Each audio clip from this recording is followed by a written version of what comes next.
सो lecture 14 computer networks का देख लेते हैं। हम डेटा लिंक लेयर पे थे। पहले हमने स्टॉप एंड वेट क्लियर किया, अब गो बैक एंड ARQ पे आ जाते हैं। ठीक है, मैंने तुम्हें बताया स्टॉप एंड वेट के कुछ ड्रॉबैक थे जिसकी वजह से मैं यहाँ आना पड़ा कि वहाँ पे इंडिविजुअल फ्रेम्स जा रहे थे। तो अगेन यहाँ पे सेंडर डेटा लिंक लेयर है, यहाँ पे रिसीवर डेटा लिंक लेयर है। नेटवर्क से पैकेट आएगा बफर में और रिसीवर पे मिलने के बाद नेटवर्क लेयर पे अगेन जाएगा रिसीवर साइड में। ठीक है, तो यहाँ पे बफर भी बहुत सारे हैं, है ना। तो अगर तुम देखो कि एक्चुअली में यहाँ क्या हो रहा है कि सीक्वेंस नंबर की बात होती है ना, पहले तो एक एक करके काम हो रहा था। अब सीक्वेंस बिट जब एक थी हमारे स्टॉप एंड वेट में, तो सीक्वेंस नंबर 0 और 1 आया करते थे। जो हमने यही करा था 0 और 1 कर रहे थे सिर्फ। अगर सीक्वेंस बिट 2 होती, यानी 0 0 0 1 1 0 1 1, तो 0 0 क्या होता है, 0 होता है, 0 1 1 1 0 2, सॉरी हाँ 2, और 1 1 होता है 3। ठीक है, और अगर सीक्वेंस बिट 3 हो जाए, ठीक है, अब सीक्वेंस बिट बढ़ा सकते हैं हम अकॉर्डिंग टू द जो कंटेंट हमें बफर में मिला है। अगर 3 होती तो बताओ, अगर तीनों 0 0 0 होते तो सब 0 होता, और तीनों 1 1 1 होते तो 7 होता, यानी 0 से लेके 7 तक सीक्वेंस नंबर रख सकते थे अगर सीक्वेंस बिट 3 है तो।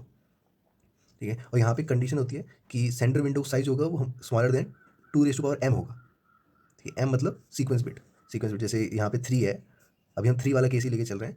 सेंटर ऐसा क्यों होता है, क्योंकि मतलब इसका एक प्रूफ भी है। अगर तुम्हें अभी ये समझ लो कि 2 3 8, तो सेंटर विंडो साइज जो होगा वो नेक्स्ट उससे एक पीछे वाला इंटीजर होगा। ठीक है, तो 7 is the centre window size.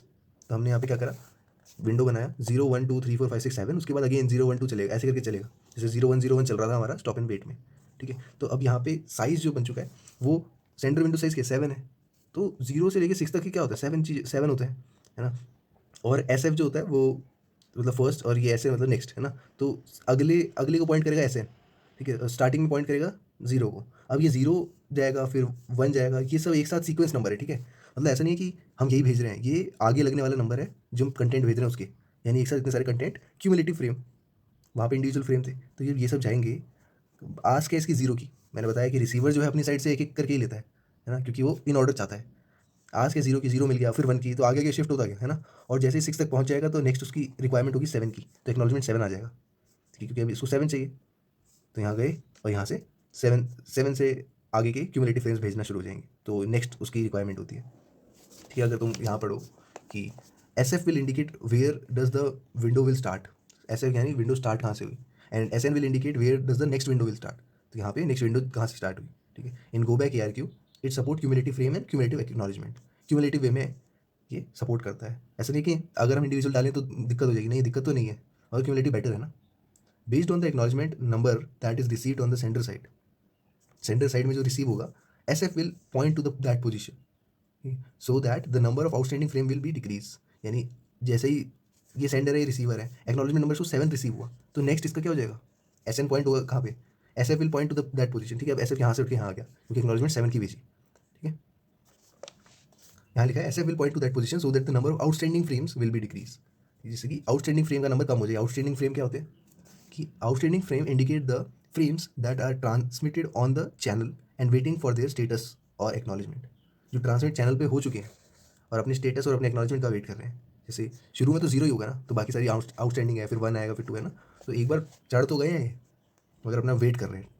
ठीक है, ट्रांसमिट हो चुके हैं।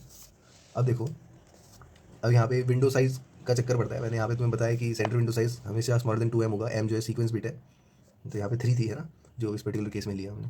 तो 5 bit sequence number is used, 5 bit का सीक्वेंस नंबर यूज़ हुआ है। मैक्सिमम सेंटर विंडो साइज़ क्या होगा एंड रिसीवर विंडो साइज़ क्या होगा अगर गो बैक एंड प्रोटोकॉल यूज़ हो रही है तो centre window size smaller than 2m होता है, तो 2 की पावर 5 जो होता है 32 होता है। 32 से एक कम इंटीजर है हमारा 31, है ना। तो 31 तो हमारा सेंटर विंडो साइज़ हो गया। रिसीवर साइज में 1 जो होता है उसके लिए रिसीवर के लिए यूज़ होता है।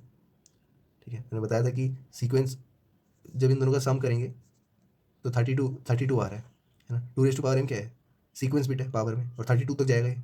तो इस तरीके से हमें SWS क्या मिल गया, 2 - m - 1 मिल गया, यानी एक कदम पीछे जाएंगे। सेंटर विंडो साइज 31 और रिसीवर विंडो साइज 1। आगे बढ़ते हैं। हाँ, दिख रहा है क्लियर। हाँ देखो, मैक्सिमम सेंटर विंडो साइज क्यों है। अब क्वेश्चन को पलट दिया गया है, बोले मैक्सिमम सेंटर विंडो साइज क्यों है, नंबर ऑफ सीक्वेंस बिट कितनी होंगी। तो centre window size smaller than 2m होता है, ये हमें पता है। मैक्सिमम हमें दे रखा है कितना, क्यों है, मगर इसको बाद में पुट करेंगे। हमें पता है मैक्सिमम क्या होता है, 2 की पावर m से एक कम, यानी हम इसको 2 की पावर m को कह सकते हैं 1 प्लस SWS मैक्सिमम, है ना, SWS मैक्सिमम।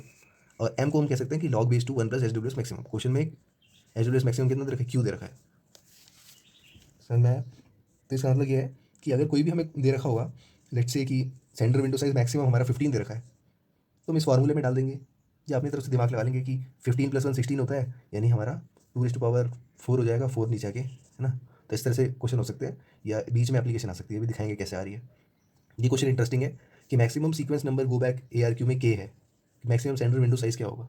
हमेशा एग्जांपल से याद रखना, कंफ्यूज मत होना कि मैक्सिमम सीक्वेंस नंबर हमें दे रखा है k, मान लेते हैं कि 7 दे रखा था, जैसे यहाँ पे इस पर्टिकुलर केस में 7 था, तो 7 जब हमने 0 से लेकर 6 तक पकड़े ना, तो ये 6 ऐसा नहीं है कि k-1 कर देंगे, 0 से 6 तक तो टोटल 7 होंगे ना। यहाँ पे मैक्सिमम सेंटर विंडो साइज पूछा है, साइज कितना है, 7 ही है, टोटल 8 होता है, 1 जो चला गया वो रिसीवर को मिल गया विंडो का साइज, यहाँ पे 7 बचे, तो k होंगे तो k ही आएगा, ठीक है। अगला देखो कि in go back and ARQ sender window condition is, कि हमें पता है कि ये होती है SW स्मॉलर देन, SW जब भी बोलूँगा सेंटर विंडो साइज की बात हो रही है, स्मॉलर देन 2 की पावर m, जहाँ पे m अगर 1 होगा तो किस तरह से बिहेव करेगा। अब अगर m की वैल्यू 1 रख दी तो 2 से कम है 1 SWS हो गया और RWS हो गया हमारा 1, तो ये केस होता है स्टॉप एंड वेट का, तो गो बैक एंड बिहेव करेगा स्टॉप एंड वेट की तरह, ठीक है। एक और पॉइंट है जो मैंने पहले भी बताया कि गो बैक ARQ इंडिविजुअल और क्यूमुलेटिव दोनों सपोर्ट करता है। मैंने बताया कि क्यूमुलेटिव फ्रेम्स होते हैं, क्यूमुलेटिव एक्नॉलेजमेंट होती है, मगर हम यूज़ किसको करते हैं, क्यूमुलेटिव को यूज़ करते हैं, प्रीफर करते हैं, क्योंकि we are conveying information with less content, ठीक है। तुम AC के 1 2 3 4 ऐसे करके भी भेज सकते हो, मगर हम सीधा 7 भेज दे रहे हैं क्योंकि वही बात कन्वे हो रही है लेस कंटेंट में, ठीक है। अभी मैं एग्जाम्पल बताऊंगा जिसमें कुछ लॉस्ट हो रहा है डेटा, तब और क्लियर होगा। ये क्वेश्चन देखो कि बैंडविड्थ दे रखी है, RTT दे रखा है, फ्रेम का साइज दे रखा है, विंडो का साइज पूछा है और सीक्वेंस बिट पूछा है गो बैक एंड ARQ में, ठीक है। यही क्वेश्चन वो पैराग्राफ में दे देंगे।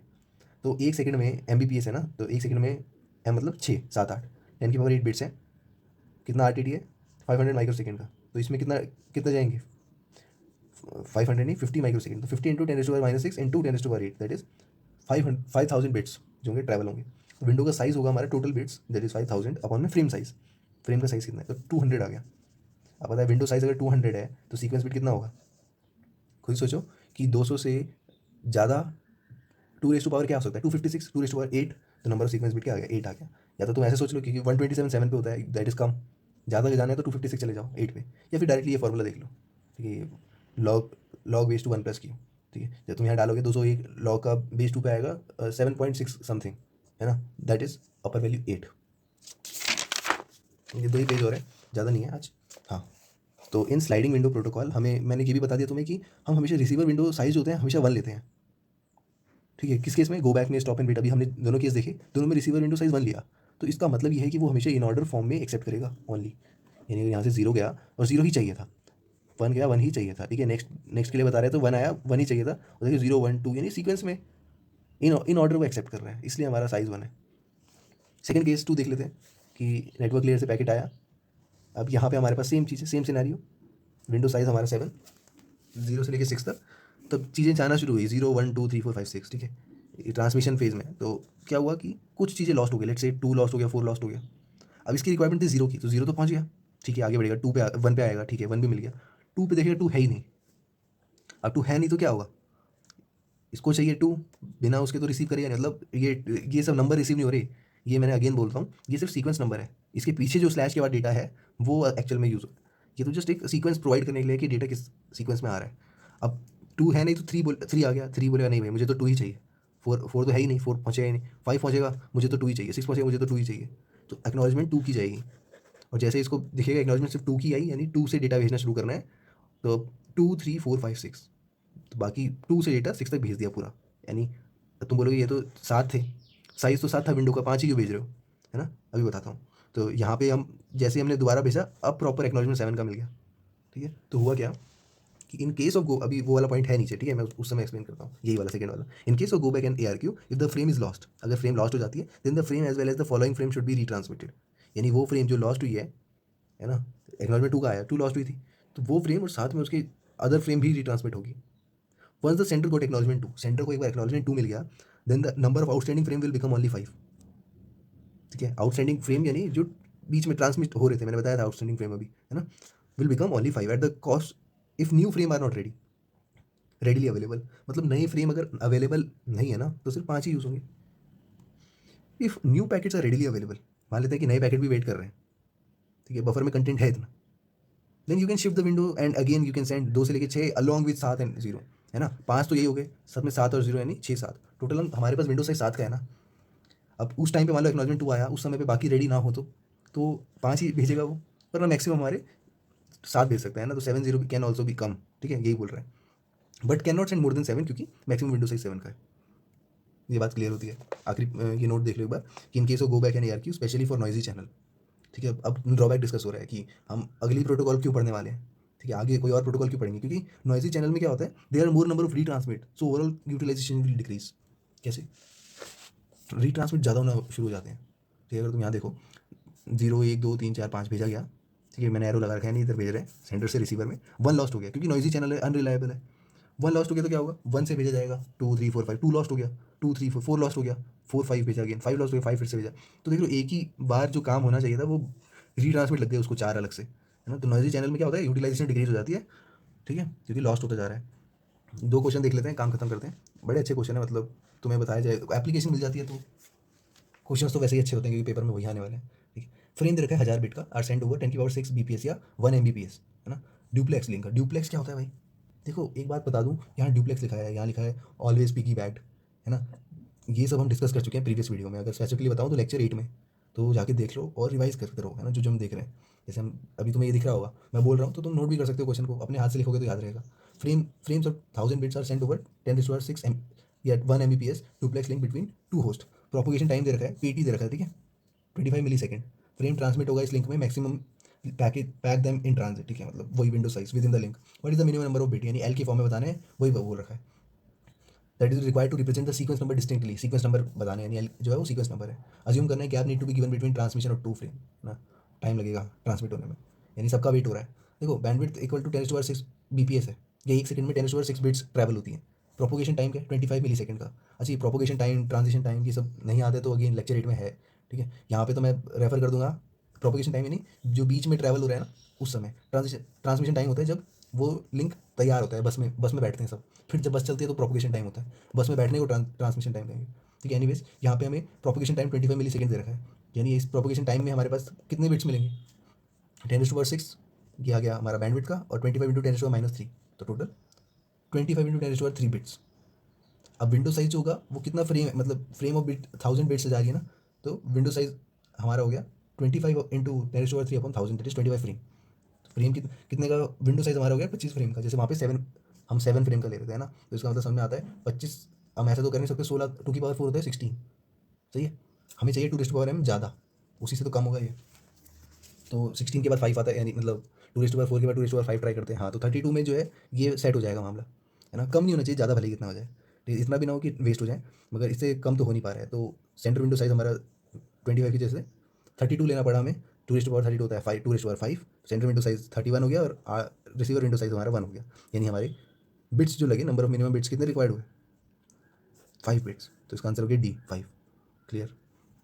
अब ये दोनों क्वेश्चन आपस में लिंक है, ठीक है, तभी 1 और 2 है, तो डेटा सेम रहेगा। बोल रहे हैं suppose sliding window protocol is use. अब जो यहाँ फंस जाओगे तुम, अगर इसका ही आंसर गलत निकाल दिया तो बोल रहे विंडो साइज 2L है, जहाँ पे L जो है वो number of bits identified in earlier part, ठीक है। मान लो तुम्हारा 4 आ गया तो ये क्वेश्चन भी गया।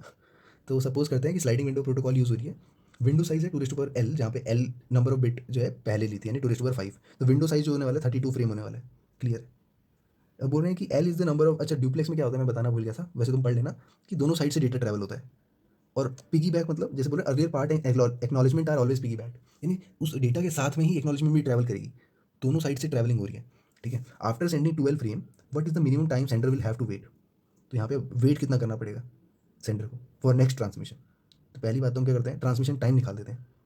क्लियर। मिली सेकेंड पूछा गया, जैसे MS की, वैसे तो ये MCQ था, ये NET बना दिया मैंने, अब 18 मिली सेकेंड आंसर आ रहा है, ठीक है। कैसे आ रहा है देखते हैं। 2/L दैट इज 32 फ्रेम, ये हमारा विंडो साइज हो गया, क्वेश्चन में साफ साफ बोला है 2/L है, ठीक है। साथ में ट्रांसमिशन टाइम होता है डेटा साइज अपन बैंडविड्थ, डेटा साइज हमारे पास 1000 है, बैंडविड्थ हमारे पास 10⁻6 है, तो यानी 1 मिली सेकेंड का हमारा ट्रांसमिशन टाइम हो गया एक फ्रेम का। अब 32 फ्रेम है तो 32 मिली सेकेंड का ट्रांसमिशन टाइम हो गया, यानी कुछ इस तरह से समझो कि इनको लोगों को बस में चढ़ाने में, ये जो डेटा है हमारे पास, ये सीक्वेंस नंबर्स हैं, इन सबको बस में चढ़ाने में 32 मिली सेकेंड लगे।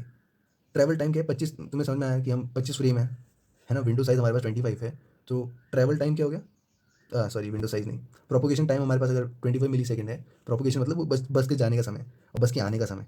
अब तुम बोलोगे डुप्लेक्स चैनल है ना, तो दोनों साइड से डेटा आ रहा है मगर एक्नॉलेजमेंट तभी आएगी जब यहाँ पे डेटा पहुंचेगा, है ना। तो इसका मतलब हमें पूरा वेट करना पड़ेगा। प्रोपोगेशन टाइम 25 मिली सेकंड का है, तो 25 + 25 होता है 50, यानी 50 मिली सेकंड पे पूछ रहे मिनिमम टाइम कितना लगेगा, है ना। तो मिनिमम टाइम मतलब 50 मिली सेकंड पे मेरे को एक्नॉलेजमेंट मिलना शुरू होगी, यही हमारा मिनिमम टाइम कंसीडर होगा। तो 32 मिली सेकंड तो उसने चढ़ने में लगाए, है ना, उसके बाद 50 मिली सेकंड, तो वेटिंग टाइम हो गया 50 - 32, that is 18 millisecond. Clear है? यानी नेक्स्ट ट्रांसमिशन से पहले उसको 18 मिली सेकेंड रुकना पड़ेगा। यही था आज के लिए, होप समझ में आया हो। नेक्स्ट हम देखेंगे लेक्चर 15। चलो।